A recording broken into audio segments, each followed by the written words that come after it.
পিএসএল-এ তথা পাকিস্তান সুপার লিগে কেমন করছে ৬ বাংলাদেশি ক্রিকেটার। আসুন এক নজরে একটু দেখে নেওয়া যাক। সর্বপ্রথমে বলি বাংলাদেশের কাটার মাস্টার মোস্তাফিজুর রহমান, যিনি পিএসএল-এর প্রথম ম্যাচ থেকেই ধারাবাহিকভাবে নিজের হাতের কারিশমা দেখিয়ে যাচ্ছেন এবং তার খুব ইকোনমি বোলিংয়ে এবং পাশাপাশি উইকেট নেওয়ায় সে তার দক্ষতার প্রমাণ রেখেছে। দ্বিতীয়ত, নাহিদ, বাংলাদেশের স্পিড স্টার নাহিদ রানা, যে কিনা প্রথম ম্যাচে সুযোগ পেয়ে খুব একটা ভালো করতে না পারলেও দ্বিতীয় ম্যাচে সে 4 ওভার বোলিং করে একটি মেডেন সহ 3টি উইকেট লাভ করে মাত্র 7 রানের বিনিময়ে। অবিশ্বাস্য একটা বোলিং ফিগার।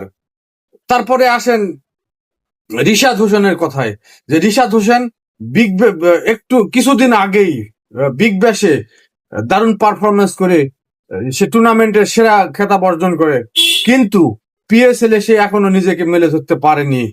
উইকেট লাভের দিক থেকে বা রান কম দেওয়ার দিক থেকে কোনো দিক থেকে সে সফলতা অর্জন করতে পারেনি। টুর্নামেন্টে এখন পর্যন্ত তার তার ইকোনমি রেট 11-র উপরে। আচ্ছা, এরপরে আসেন তানজিদ হাসান তামিম। সে এখনো নিজেকে মেলে ধরার সুযোগ পায়নি, কারণ সে কোনো ম্যাচ খেলার সুযোগ এখনো পায়নি।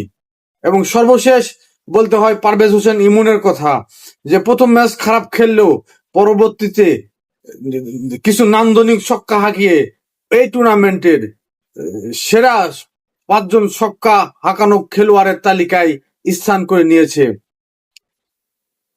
মোটামুটি সামগ্রিকভাবে বলা চলে পিএসএল-এ বাংলাদেশি খেলোয়াড়দের দাপটটা ভালোই চলছে, এবং যেহেতু টুর্নামেন্ট সবেমাত্র শুরু, আরো অনেক ম্যাচ বাকি আছে, সেক্ষেত্রে বলা যায় যে এখানে বাংলাদেশি খেলোয়াড়দের চমক আমরা পরবর্তীতে আরো বেশি বেশি দেখতে পাবো।